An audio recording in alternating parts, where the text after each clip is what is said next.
తనను తాను ద్వేషించుట అను మాటకు అర్థమేమనగా ఆదాము నుంచి వారసత్వముగా వచ్చిన ఆ స్వంత జీవితమును ద్వేషించటయే. మనము మొదటిగా స్వంత జీవితమును ద్వేషించినట్లయితే తర్వాత మనము దానిని తేలికగా నాశనము చేయవచ్చు. అవును, క్రీస్తు యొక్క జీవితమునకు ముఖ్యమైన శత్రువు మన స్వీయ జీవితమే.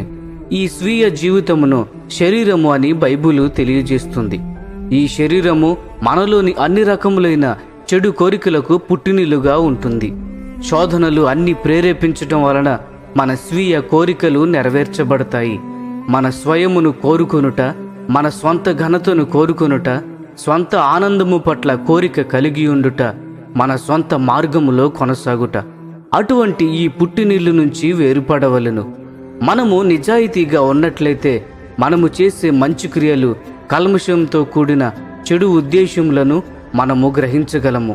ఈ కల్మషమైన కోరికల నుంచి సమస్తము ఉద్భవించును. కాబట్టి ఈ శరీరమును మనము ద్వేషించినట్లయితే మనము ఎన్నటికీ ప్రభువును వెంబడించలేము. ఈ కారణమును బట్టి యేసు ఎంతో ఎక్కువగా మన స్వంత జీవితమును కోల్పోవాలనని లేక ద్వేషించవలనని చెప్పాను. ఈ వచనము సువార్తలలో 6 సార్లు విస్తరించబడి ఉన్నది.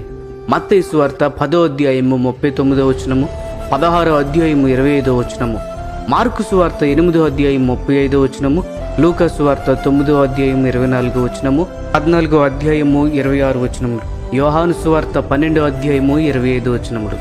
కాబట్టి ఈ వచనము సువార్తలలో తరచుగా ప్రస్తావించబడినప్పటికీ ఈ రోజులలో ఈ వచనము యొక్క వర్తమానము అతి కొద్దిగా అర్థము చేసుకొనుచున్నారు మరియు అత్యల్పంగా బోధించబడుచున్నది. మన స్వంత హక్కులను మరియు స్వంత లాభమును కోరుకొనకుండుట, మన స్వంత ఘనతను కోరుకొనుట నుంచి ఆగిపోవుట, స్వంత ఆసక్తులు, స్వంత లక్ష్యములను ద్వేషించుట మరియు అటువంటి స్వంత మార్గములను చూచుట ఆగిపోవటమే మన స్వంత జీవితమును ద్వేషించుట యొక్క అర్థము. అవును, మనము ఈ మార్గములో వెళ్ళుటకు ఇష్టపడినప్పుడు మాత్రమే యేసు యొక్క శిష్యులుగా మనము ఉండగలము. ప్రియ స్నేహితులారా, ఈ సందేశములు మీకు ఆశీర్వాదకరముగా ఉన్నట్లయితే లైక్ చేయండి, సబ్స్క్రైబ్ చేయండి, అనేకులకు షేర్ చేయండి.